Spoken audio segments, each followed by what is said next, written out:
Chapter 11 of my book is called How to Reach Siddhanta Even Through Apasiddhanta. So, of course, this is a particular title and I will try to unfold the implications of that. I begin this chapter by continuing by invoking some of Bhaktivinoda Thakur's terms, in this case the notion of Saragrahi and Barabahi, or essence seeker and heavy load carrier, if you will, or essentialist, and someone who gets attached in the form. That's the difference between the concept of Saragrahi and Barabahi, and the importance of course, becoming a Saragrahi in the context of dealing and understanding these issues. So after that basically introduction, I try to, for a moment, analyze the possibility of circumstantial adjustment, which even if personally, at least nowadays, at the present moment, is not one of my hypotheses that I have more faith invested in, but nonetheless, we see that that particular principle, circumstantial adjustment or outreach technique, however we may like to call it, that has been present throughout our tradition. So I try to see some sections in Shastra where these outreach techniques are allowed for conveying the teaching. They are not totally forbidding or deviated, if you will, but actually something that is present there and it may facilitate the eventual embrace of a deeper conclusion.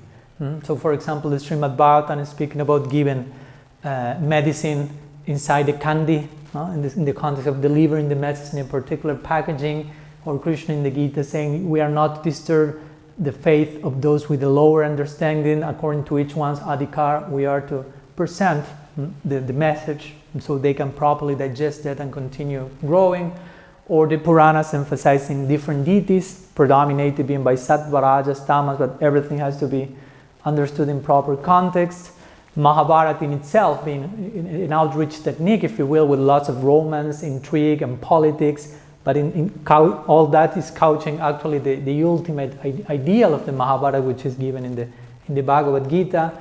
Or the Vedas in itself, presenting 75% of Karma Kanda content, and through that trying to take most of the majority of its readers to the Upanishadic remaining quarter of the text.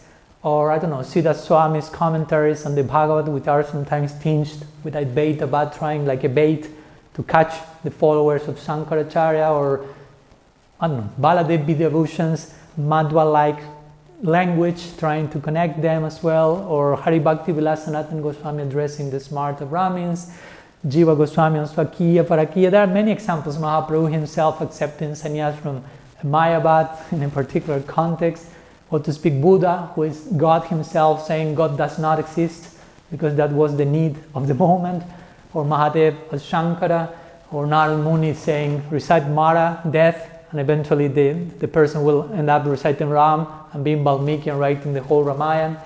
So many verses. And when Shastra, for example, also quotes sections from the Bhagavad, where it seems it is promoting Advaitavad, but actually is speaking from a particular perspective to a particular part of the audience.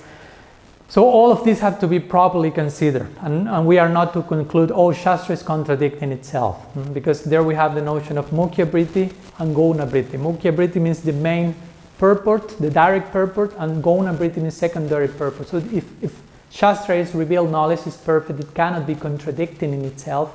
So if something doesn't make sense in its main purport, then we are to find a second layer of meaning for it to be properly harmonized, because Shastra is apauruseya, not made by any fallible human being.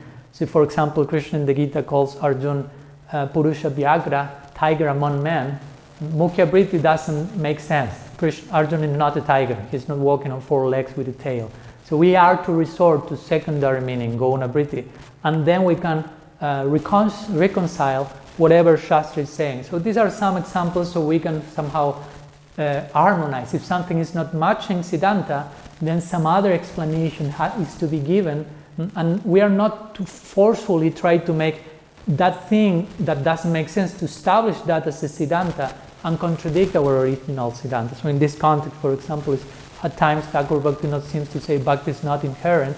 We are not to force whatever the Goswami says to the contrary, so it fits what Bhaktivinoda Thakur says, but the opposite method is to be addressed. something seems to contradict the Goswamis, we are to approach that apparent contradiction and solve that accordingly. And I also mentioned some ideas at the end of this chapter why sometimes this is difficult for us to deal with, because sometimes we have this DNA or notion that the Guru is a Nitya Siddha, has to always be a Nitya Siddha, which is not necessarily the case. It can be a sadhana siddha, it can be an advanced sadhaka. But on top of that, of course, again, we accept Thakur Bhaktivinoda Nitya Siddha and so on, but we sometimes have this idea that the Nitya Siddha has to be always perfect, everything that he's saying is absolute from day one, so there can be no contradiction in any sense or no relative statements, and we sometimes absolutize the relative words and end up relativizing their absolute statements. So this is similar to when sometimes we feel the need of considering the Guru is always in Madhurya Bhav, cannot be in any other Bhav because that's lower, and that's what I call rasism, to be racist in the context of rasa. So we are to be open to certain nuance in this particular stage, and we are to let our Shraddha be nourished by Shastra. Because if by quoting Shastra, by referring to the Bhagavata and to the Goswami Grantha regarding this topic, Bhakti in the Jiva, by referring to Shastra, our Shraddha gets disturbed, then our Shraddha is not Shastriya Shraddha, or faith that is to be based on scriptural knowledge. And the scripture says, Shastra says, your faith has to be Shastriya, based on revelation, not Lokika or mundane or sentimental faith. So our faith is to be nourished by Shastra. If our faith is to be disturbed by Shastra, then that speaks more about our level of faith than about the so-called disturber. So these are some of the notions I'm trying to share in this particular 11th chapter.